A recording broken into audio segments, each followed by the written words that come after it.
Hey there, Boca Raton. This is City Councilman Scott Singer, back at the Boca Beat with some interesting updates for you on some important city issues.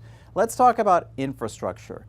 No, that's not some boring word that policy wonks use. What does it mean? It means roads, sewers, water, medians, the things that are vital to our daily existence.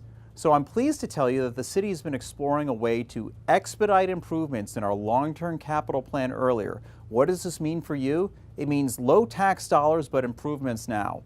How? We're going to use our AAA bond rating, something we've been very proud of, to potentially bond sales tax revenue that's coming in through the new surcharge that was passed last year and implemented last year.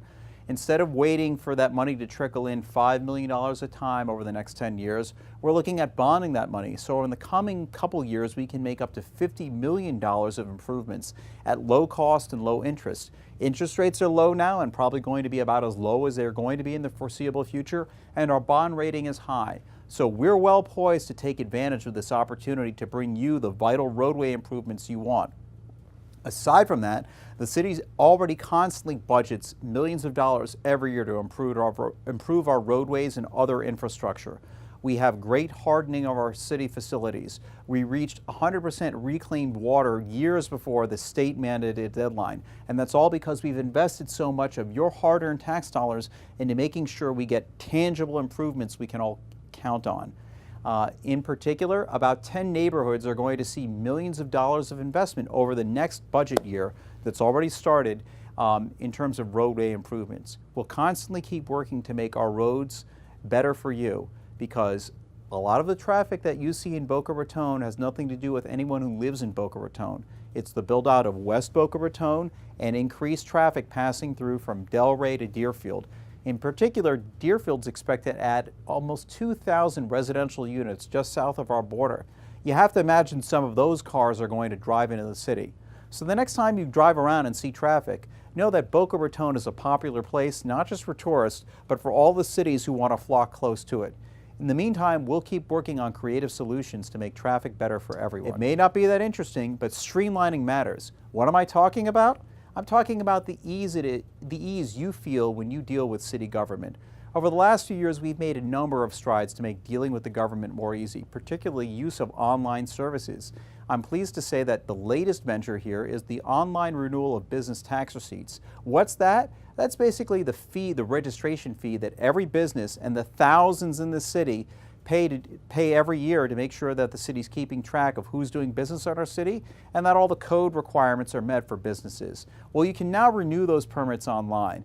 And years ago, when I first got on council, I got rid of a meaningless requirement that an affidavit would have to be filled out for every home-based business. We got rid of that, and I suggested then we need to make all of our permits available online. They are. This is in addition to things we've done over the past few years to make permits for beach passes, dog bark passes, and so many other annual permits available online. We'll keep working, and you can always find out more at myboca.us on the latest and greatest ways that you can streamline your efforts.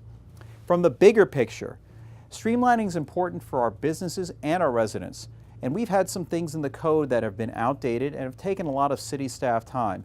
It's not a limitless resources, and if we want to keep taxes low, we have to be smarter about how our employees spend their time. So in the coming months, you'll see more proposals that eliminate, frankly, red tape requirements that don't do any real good for the residents.